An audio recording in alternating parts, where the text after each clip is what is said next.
cheated in my life. Okay, we're not tennis analysts. Okay, we're not tennis analysts. We're just here to see what actually happens now. What if the world can change me? Hi everyone and welcome back to my channel, Leilani of Barbados. First of all, I just wanted to update you. Thank you so much for asking me about my son.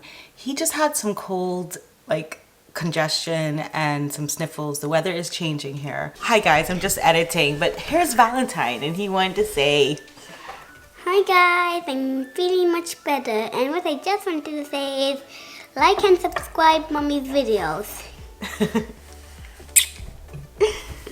bye. Hi. But yes, thank you so much for asking because he's much better now, running around on half-term holiday, having a lovely time. So getting into my video, as you can see, I'm wearing my tennis gear. What is Osaka's problem? Let's find out. Okay, so let's start with her statement, her withdrawal statement. She said, hey everyone, this isn't a situation I ever imagined or intended when I posted a few days ago. I think now is the best thing for the tournament, the other players and my well-being is that I withdraw so that everyone can get back to focusing on the tennis going on in Paris. I never wanted to be a distraction. I accept my timing was not ideal and my message could have been clearer. More importantly, I would never trivialize mental health or use the term lightly. The truth is I've suffered long bouts of depression since the US Open in 2018 and I have had a really hard time coping with that. Anyone that knows me knows I am introverted, and anyone that has seen me at tournaments will notice that I'm often wearing headphones that helps to dull my social anxiety. What? Though the tennis press has always been kind to me and I want to apologize to all the cool journalists who I may have hurt. I am not a natural public speaker and get huge waves of anxiety before I speak to the world's media. I get really nervous and find it stressful to always try to engage and give you the best answers I can. So here in Paris, I was already feeling vulnerable and anxious, so I thought it was better to exercise self-care and skip the press conferences. I announced it preemptively because I do feel like the rules are quite outdated in parts and I wanted to highlight that. I wrote privately to the tournament apologizing and saying that I would be more than happy to speak with them after the tournament as the slams are intense. I am going to take some time away from the court now, but when the time is right, I really want to work on the tour to discuss ways we can make things better for the players, press, and fans. Anyways, hope you are all doing well and staying safe. Love you guys, and I'll see you when I see you. Bye. So first of all, I just want you to know I'm a huge tennis fan. I've always been a tennis fan. I've got to know some good players. My best friend actually was a world-class player. And so I got very into it. I was a ball girl. I was a lowly ball girl for 2 years in high school at a Grand Slam tournament event. So I kind of am familiar with what goes on. So I was struck by this Naomi Osaka situation that happened when she withdrew from the French Open. So I wanted to talk about that and just say what's going on? What's wrong? Let's see. She did get fined 15 grand, which is on the high end. A lot of athletes, so there's a contractual obligation to doing press conferences at the end of tournaments, whether you lose or win. And 15 grand is on the high end, that's the maximum. Normally, other athletes have talked about getting fined much less, 2-3 grand. And they have these articles coming out, a lot of people are backing her, including Nike, MasterCard, sponsors are backing her. Osaka is a Black and Asian woman charged with fielding questions to an audience of majority white men, a dynamic that has led to numerous uncomfortable questions over the years. I mean, how much is she making? Because let's just look it up.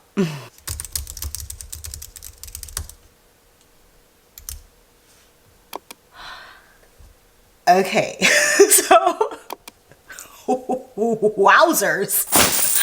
So she's making, in the last 12 months, she made $55 million, and that's US dollars.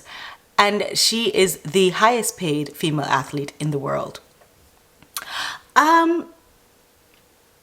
Can't relate to even I did a podcast, which is on my channel here, with a white man, and I had to field questions about whether or not I'm a Meghan Markle basher. And I only make 50 million a year. Just kidding. Just kidding. Just kidding. I only got monetized like last month. Please do not send the tax man for me. Do not send him to me because I will be very embarrassed to tell him what I make. Okay? He will be like, that will be a waste of his day. No, but seriously, on a serious note, like she makes a lot of money. She's the highest paid athlete, woman athlete. And her only anxiety happens when she goes for the press conferences at the end. Like, I feel like your anxiety should come when you're going on the court to play like Eastern European machines that you have been trying your whole life to beat, and now you're number one and you're playing against them. If you don't have anxiety then, why would you have an anxiety to answer some questions? It comes with the overpaid profession that you're in. And this is where like the spoiled brat privilege thing comes in a little bit, but I don't want to go too hard on her. I just want to see like what exactly in her personality makes her feel like, I'm just not going to do that. As a ball girl, I can say with experience that people literally stay on the ground, stand up on the grounds and wait for those interviews to happen afterwards because they've invested so much emotion watching you play that the end and to hear you speak is the most captivating thing they can do. So they have these huge screens all around the grounds and people stand up there and just wait. People really are fans. And that's why you get paid $55 million per year. You can't have your cake and eat it too. Same thing I've been telling the Harkles. Oh, hold on a minute. So yeah, what was I saying? Like, yeah, so it's like, I can't really relate to that because I remember at Miss World, like we were 90 something beauty queens in bikinis vying for attention from the press in the Maldives, which you can imagine it was quite remote in terms of the amount of press that came out there. So we were all like fighting up.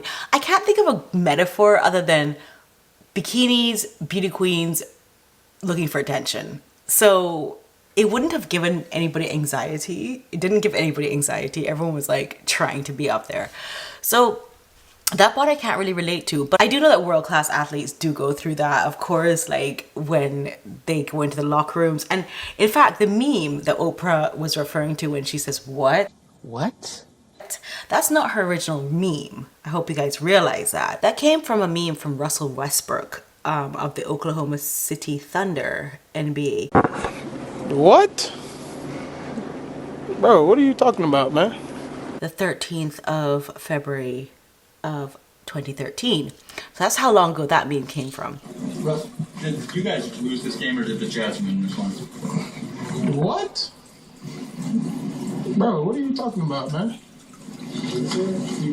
Bro, I'm out, man.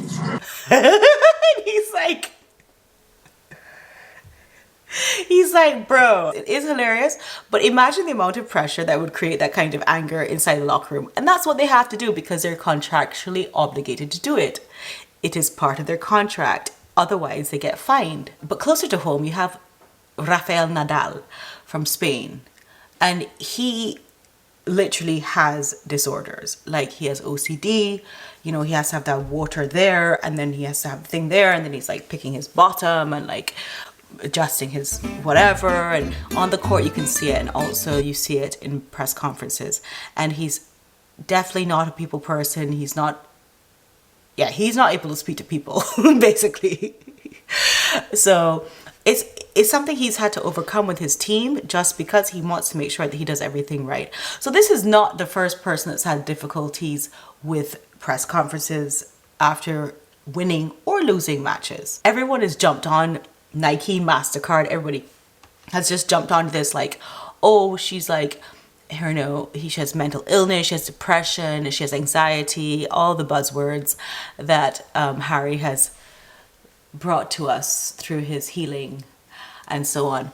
And it's like, you're getting paid literally £2 million or $2 million, should I say.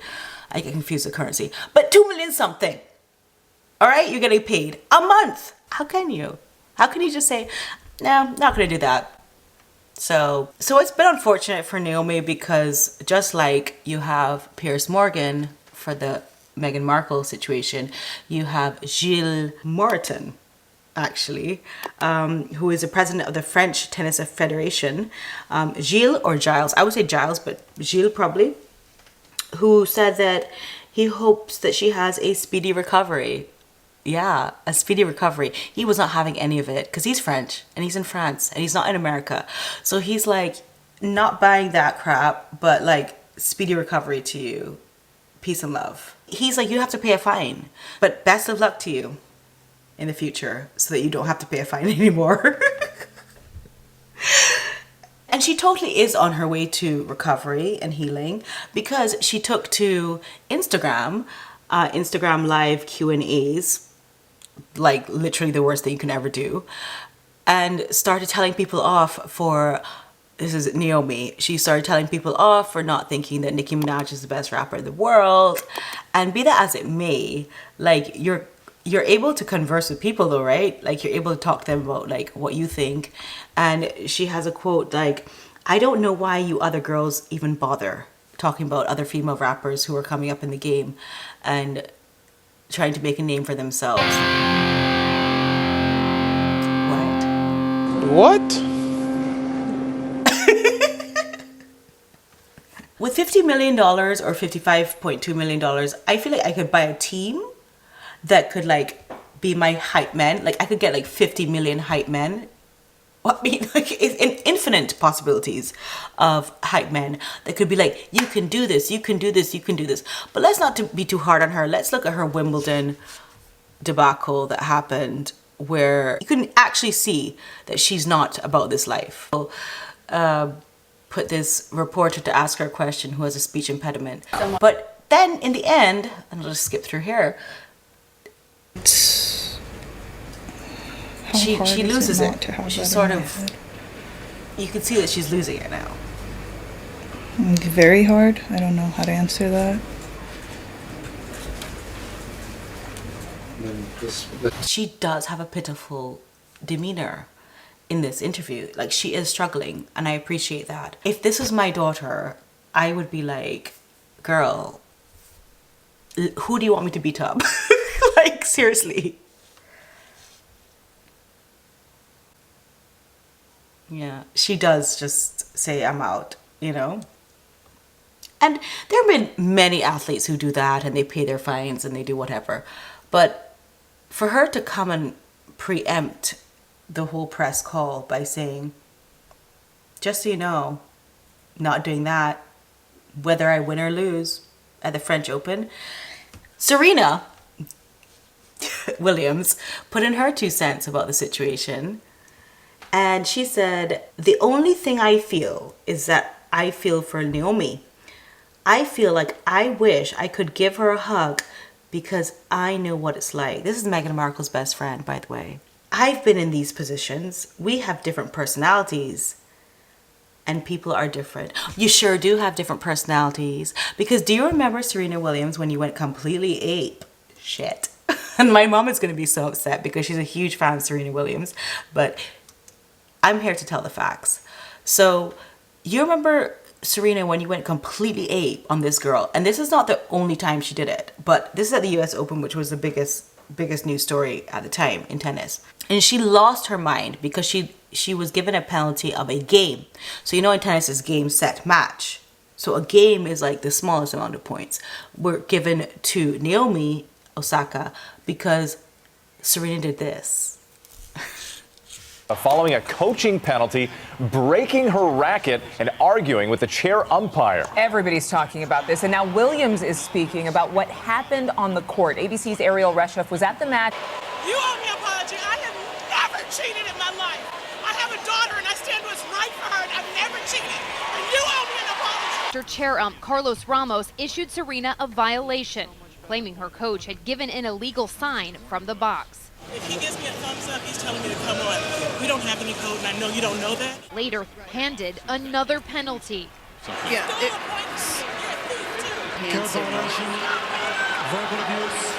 In the end, Osaka outplaying her idol. Whether or not that French man who she was dating at the time, you remember him? I can't remember his name now. But whatever, it doesn't matter. He was coaching her from the sidelines, which happens a lot with a lot of players. They get coaching. You can see it as a ball girl, even. You can see where they get coaching, and that's illegal, but it kind of gets ignored.